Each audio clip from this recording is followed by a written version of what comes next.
سبقت لسانی یا زبان سے بھی کہہ دیا تو سبقت لسانی سے بھی گرفت نہیں ہوگی۔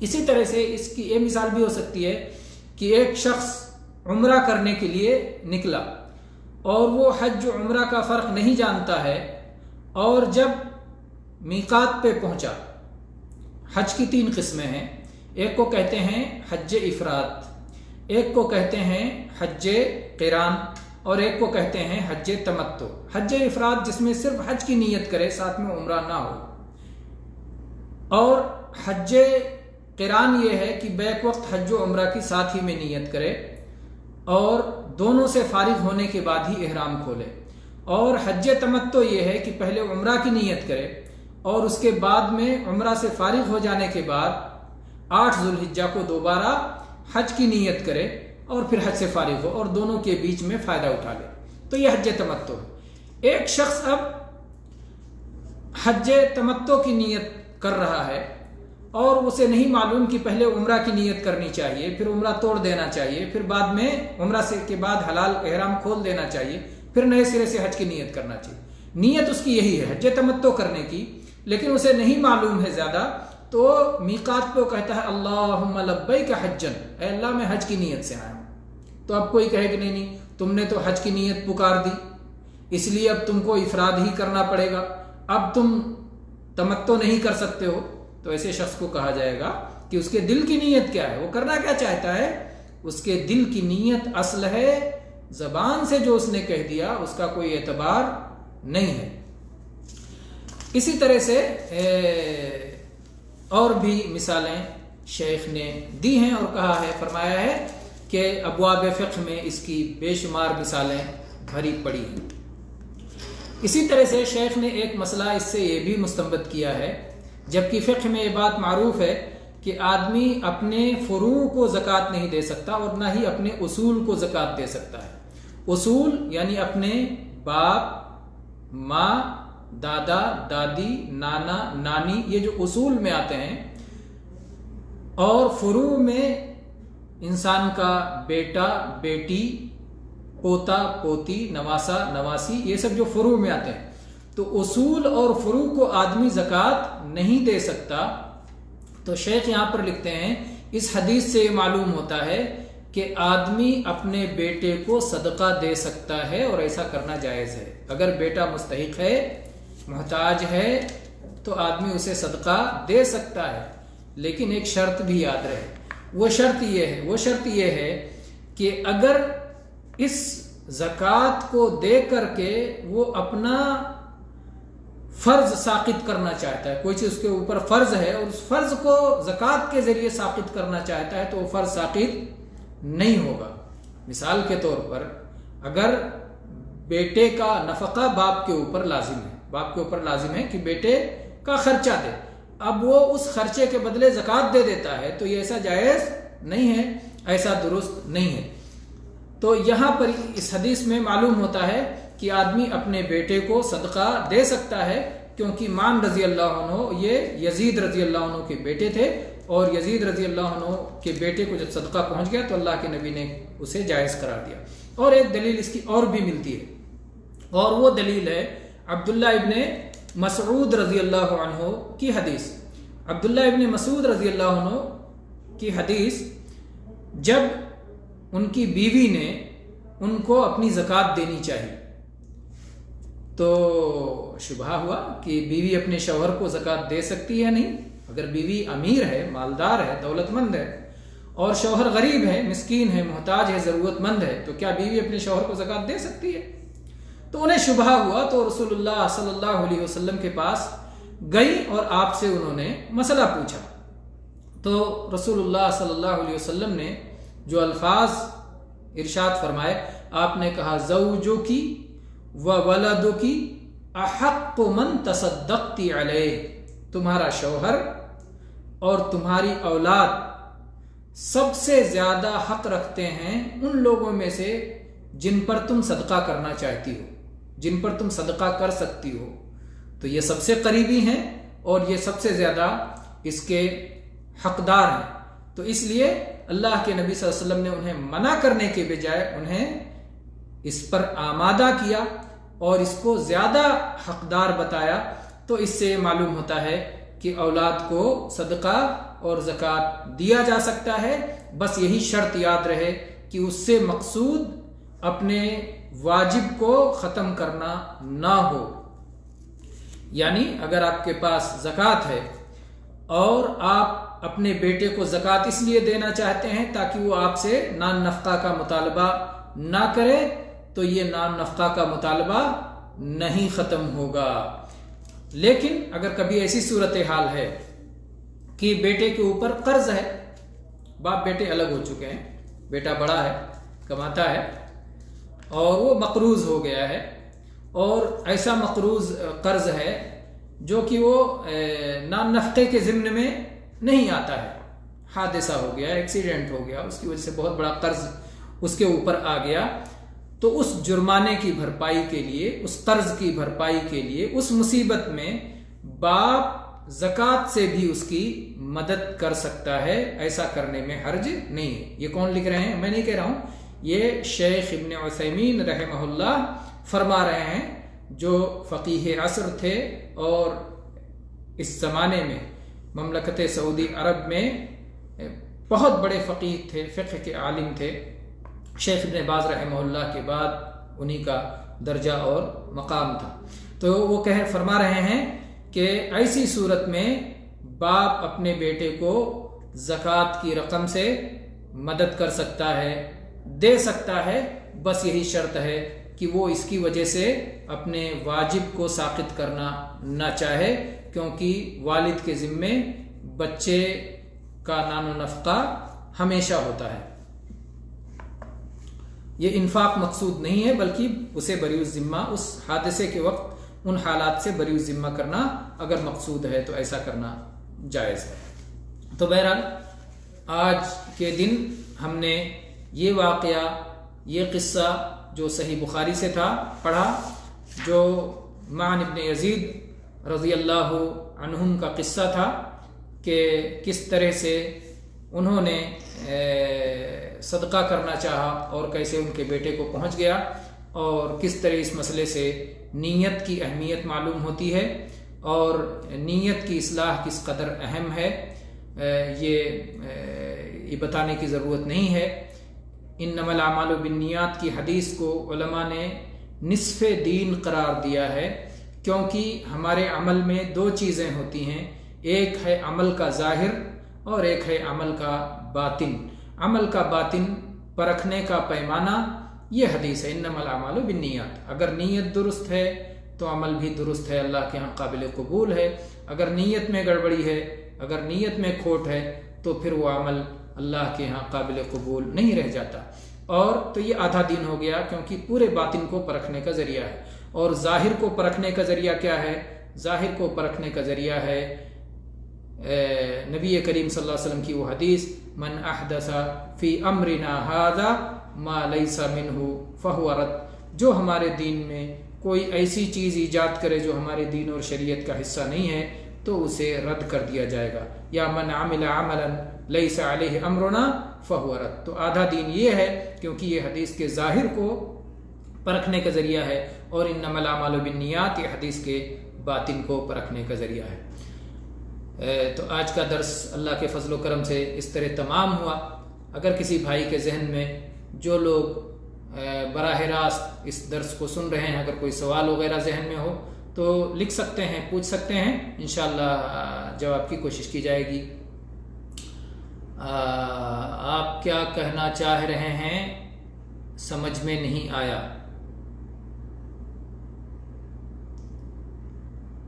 اللہ اکبر۔ ممکن ہے آپ تھوڑی دیر سے شامل ہوئے ہوں اور پوری بات آپ کے سامنے نہیں آئی ہو، اس لیے مسئلہ واضح نہ ہوا ہو، لیکن شروع سے اگر ایک بار آپ پھر سنیں گے تو مسئلہ واضح ہو جائے گا۔ پھر بھی میں آپ کو ایک بار یہ حدیث پھر سے پڑھ دیتا ہوں۔ معن ابن یزید ابن اخنس رضی اللہ عنہم بیان کرتے ہیں کہ میرے والد یزید رضی اللہ عنہ نے کچھ دینار صدقہ کے لیے نکالے اور مسجد میں ایک آدمی کے پاس رکھ دیا، میں مسجد گیا اور میں نے اس آدمی سے وہ صدقہ لے لیا اور لے کر کے اپنے گھر آ گیا۔ جب میرے والد نے دیکھا تو کہا اللہ کی قسم میں نے یہ صدقہ تمہیں دینا نہیں چاہا تھا۔ تو انہوں نے کہا کہ چلیے رسول اللہ صلی اللہ علیہ وسلم کے پاس چل کے اس کا فیصلہ کروا لیتے ہیں۔ ان کا جھگڑا لے کر کے رسول اللہ صلی اللہ علیہ وسلم کے پاس گئے۔ اس سے یہ بھی معلوم ہوتا ہے کہ والد بیٹے اور باپ میں کبھی کسی شرعی مسئلے میں اختلاف بھی ہو سکتا ہے، اس کے لیے عالم کے پاس یا قاضی کے پاس لے جایا جا سکتا ہے۔ تو وہ لے کر گئے رسول اللہ صلی اللہ علیہ وسلم کے پاس۔ رسول اللہ صلی اللہ علیہ وسلم نے ان کے والد سے کہا کہ آپ نے جو نیت کی تھی آپ کو اس نیت کا ثواب مل گیا، اور بیٹے سے کہا کہ تم نے جو یہ لے لیا ہے یہ تمہارا حق بنتا ہے، تم اسے لے سکتے ہو۔ جزاکم اللہ خیر۔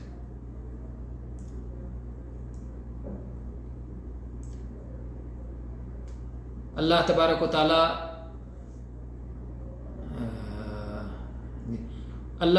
تعالی ان تمام بھائیوں کو جنہوں نے یہ درس براہ راست سنا ہے، اللہ ان کے علم میں، عمل میں، مال میں، اہل و عیال میں اور دنیا اور آخرت کی تمام چیزوں میں برکت عطا فرمائے، اپنے فضل و کرم سے انہیں عزت دے، سربلندی دے، ہر آفت سے، ہر بلا سے، ہر شر سے، ہر مصیبت سے اللہ ان کی حفاظت فرمائے، جہنم کے آگ سے اور عذاب قبر سے اور اسی طرح سے دنیا کی آفتوں اور مصیبتوں سے اور دین میں شبہات اور فتنوں سے، ہر طرح سے اللہ تبارک و تعالی ہم سب کی حفاظت فرمائے۔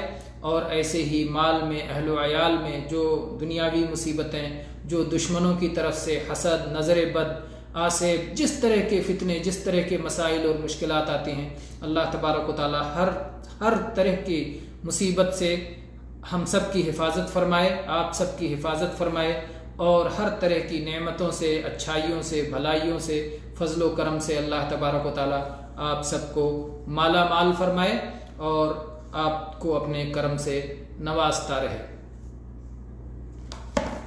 میں ایک بار اور دیکھ لوں اگر کوئی چیز ہو جو کسی بھائی نے لکھا ہے، کیونکہ ڈاکٹر ذاکر نائک تو کھلا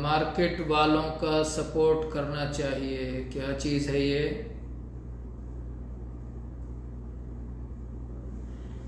دو باتیں لکھی گئیں، وہ سمجھ میں نہیں آئیں، کیا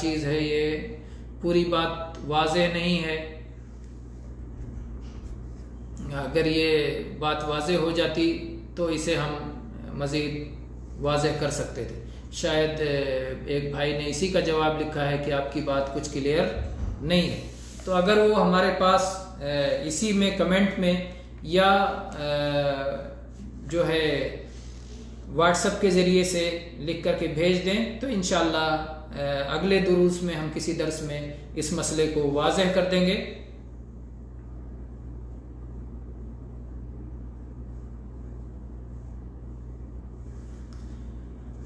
اس طرح کے دروس میں مجھے توقع ہے کہ آپ آئندہ بھی شرکت کرتے رہیں گے، آپ سب، اور نہ صرف خود شریک ہوں گے بلکہ اس کو زیادہ سے زیادہ شیئر کریں گے تاکہ دوسرے لوگوں تک بھی یہ حق کا اور خیر کا پیغام پہنچے اور یہ صحیح علم پہنچے دوسروں تک بھی، جس سے سب کو فائدہ ہو۔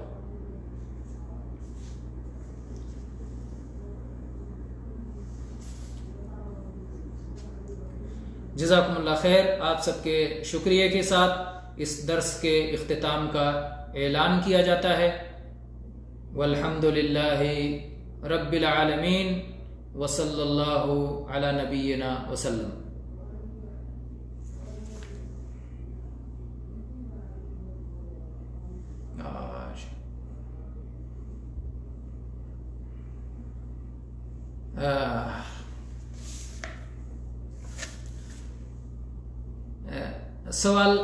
سوال بھائی کا واضح ہے، سوال دو سوالات آ گئے، اور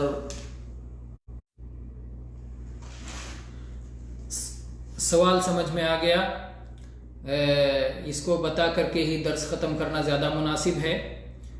سوال شاید بھائی نے تبلیغی جماعت سے متعلق کیا ہے۔ میرے بھائی، آج کل ہمارے ملک ہندوستان میں، بھارت میں ایک طبقہ مسلمانوں کو مختلف انداز میں ٹارگٹ کر رہا ہے اور انہیں پھوڑ کر مختلف طبقات میں تقسیم کر کے مسلمانوں کو نقصان پہنچانا چاہتا ہے۔ ظاہر بات ہے، جب آپ بٹ جائیں گے تو کمزور ہو جائیں گے۔ آپ نے یہ قصہ سنا ہوگا، بہت معروف ہے اور ہر عقل مند یہ بات آسانی سے سمجھ سکتا ہے۔ ایک باپ نے، جس کے 5 بیٹے تھے، 5 لکڑیاں ہاتھ میں لے کر کے اور بچوں سے، یا 5 مسواک ہاتھ میں لے کر کے اور ایک مٹھی میں 5 مسواک کو بند کر کے بچوں سے کہا کہ ساری مسواکوں کو توڑ کے 2 کر دو، ایسے 5 کو ایک ساتھ، تو کوئی بھی نہیں توڑ سکا۔ اس کے بعد میں کہا ٹھیک ہے، اب ایک مسواک 2 ٹکڑے کر دو، تو سب نے ایک الگ کیا اور 2 ٹکڑے کرتے چلے گئے۔ تو اسی طرح سے ہندوستان میں، بھارت میں ایک طبقہ ایسا ہے جو کلمہ پڑھنے والے اور محمد رسول اللہ صلی اللہ علیہ وسلم کا اور دین اسلام کا نام لینے والوں کو کمزور کر کے، ایک کو الگ الگ بکھیر کر کے انہیں توڑنا چاہتا ہے۔ ایسے موقع پر سمجھداری اس میں ہے کہ آپ سب مل کر ایک ساتھ کھڑے ہو جائیں کہ ہم سب کلمہ پڑھنے والے ہیں، لا الہ الا اللہ محمد رسول اللہ صلی اللہ علیہ وسلم کا اقرار کرنے والے ہیں، ہم سب ایک ہیں۔ ہمارے جو اختلافات ہیں وہ ہم آپس میں بات چیت کر کے دلائل کے ذریعے حل کریں گے۔ اختلافات کو ہم قبول نہیں کر رہے ہیں، اختلافات کو جس صحیح طریقے سے حل کرنا چاہیے اس طرح ہم حل کریں گے، لیکن وہ ہمارے بھائی ہیں، ہمارے کلمہ پڑھنے والے ہمارے بھائی ہیں۔ تو ہم اپنے کلمہ پڑھنے والوں کے درمیان جو ہمارے اختلافات ہیں، ہم انہیں دلائل کی روشنی میں حل کریں گے، لیکن اس کی وجہ سے ہم کسی غیر کو موقع نہیں دیں گے کہ وہ ہم کو الگ الگ کر کے، جیسے کہ 5 بھائیوں نے 5 مسواک کو ایک ساتھ نہ توڑ سکے لیکن الگ الگ کر کے ٹکڑے کر دیے، تو اس طرح ہم ٹکڑے کرنے کی اجازت نہیں دے سکتے۔ ایسی ناسمجھی ہم قطعاً نہیں کر سکتے۔ یہ بات سمجھنے کی ضرورت ہے۔ جس بھائی نے سوال کیا تھا، میں نے چاہا اس مسئلے کو واضح کر دیں۔ تبلیغی جماعت ہو یا بریلوی جماعت ہو یا کوئی بھی جماعت ہو جو کلمہ پڑھنے والی ہے، ہم سب کے ساتھ کھڑے ہیں۔ جو بھی کلمہ پڑھنے والے مسلمان ہیں، اپنے آپ کو مسلمان کہتے ہیں، ان کے ساتھ بلکہ غیر مسلم کے ساتھ بھی ظلم ہو تو ہم اس کے ساتھ بھی کھڑے ہیں۔ ہر انسان کے ساتھ، کسی انسان کے ساتھ ظلم نہیں ہونا چاہیے، ہر حقدار کو اس کا حق ملنا چاہیے۔ تو اگر کوئی ظلم کا طریقہ اپنا رہا ہے تو ہمیں مظلوم کے صف میں کھڑا ہونا چاہیے۔ اس لیے اس موقع پر اگر کوئی ان کا ورود اور مخالفت کی بات کرتا ہے، کسی غیر مسلم پر بھی میرے بھائیوں ظلم نہیں ہونا چاہیے۔ دلت ہو، پچھڑا ہو، کمزور ہو، غریب ہو، کسی بھی طرح کا ہو، کسی بھی مظلوم پر ظلم نہیں ہونا چاہیے۔ ہمیشہ ہر مظلوم کے ساتھ اس کو حق دلانے کے لیے کھڑا ہونا چاہیے۔ تو یہ سوال تھا، اس لیے اس کا جواب دینا میں نے مناسب سمجھا۔ دوسرا ایک سوال تھا ایک بھائی کا کہ صلاح کے پڑھنے کے بعد جو لوگ تسبیح اور اگر دعا وغیرہ کرتے ہیں، اس کے بعد ہاتھ پہ پھونک کر کے پھر بدن پہ مل لیتے ہیں، نبی کریم صلی اللہ علیہ وسلم سے سنت میں اس طرح کی کوئی بات ثابت نہیں ہے۔ واللہ تعالی عالم، صلی اللہ علی نبینا وسلم۔